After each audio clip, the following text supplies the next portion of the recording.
प्रिय अध्यात्म प्रेमी, आज का विषय है शिव और शक्ति में विभेद। तो हमको आपको पहले चिंतन करना होगा कि शिव का अर्थ क्या होता है। शिव का मतलब होता है जो संसार को अपनी इच्छा से कायम किया, बनाया और उसका लालन पालन करते हुए संसार को बचाने के लिए उन्होंने जहर को पिया। आज हम हैं, आप हैं और कितने आएंगे और चले जाएंगे। इस क्रियाकलाप को करने वाले जो सूक्ष्माति सूक्ष्म परम चैतन्य आत्मा, जिसे हम आप भगवान शिव, ईश्वर शिव कहते हैं, महेश्वर कहते हैं, उसी शिव का प्रकटीकरण शक्ति है। तो जैसे ही शिव से शक्ति अलग हुआ तो उस शक्ति पहले जो है कहाँ आएगा? धरती पे।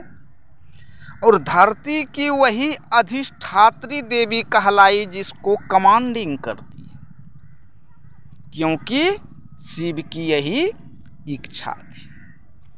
और प्रकटीकरण है तो शिव से टाँका जुड़ेगा, तबे ना उसमें ज्ञान आएगा।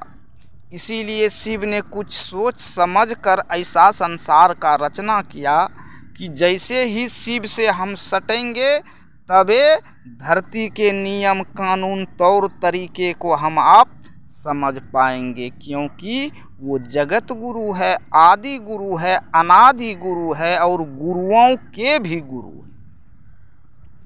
तो उनसे तो हमको आपको प्यार करना होगा।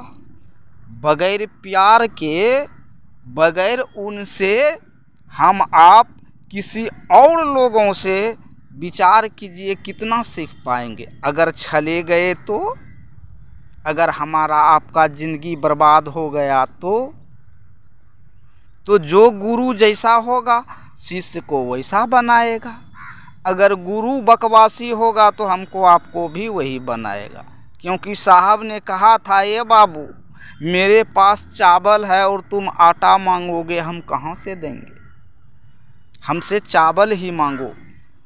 मेरे पास शिव है गुरु रूप में, तो या तो मुझे दे दो या तो मुझसे ले लो। इसी बात के लिए आज संसार में शिव गुरु का परिचर्चा गपशप के माध्यम से हो रहा है। तो शिव और शक्ति का अंतर हम आप समझ रहे हैं कि शिव का ही प्रकटीकरण शक्ति है और शक्ति में ज्ञान नहीं है।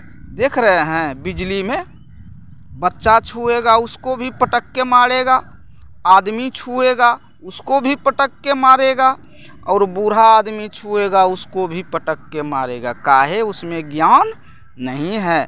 अगर हमको आपको ज्ञान लेना है तो किसी अच्छे इंजीनियर के पास जाना होगा जो विद्युत के बारे में नॉलेज रखता है, तब हम आप फ़ायदा ले लेंगे। पंखा चलाएंगे, टेलीविज़न चलाएंगे, कूलर चलाएंगे, जो मन होगा सो चलाएंगे, नहीं तब ज़िंदगी दुश्वार हो जाएगा। क्योंकि हमारा आपका संत, हमारा आपका ग्रंथ कहता है कि बुरे कर्म में 3 गए, धर्म कर्म और वंश, नहीं मानो तो देख लो रावण कौरव कंस, रहा न कोई रोबन हारा। तो शक्ति के पीछे तो ये हाल है भाई। और साहब ने भी बताया कि शक्ति से सीधे जुड़िएगा तो हड्डी गुड्डी मुंडी सब टूटेगा फूटेगा। अगर आपको स्वीकार है तो आप शक्ति से प्यार कीजिए या सीधे शिव को अपना गुरु बनाइए, वही न जी कला सिखाएगा, तौर तरीका समझाएगा। धन्यवाद मेरे भाई।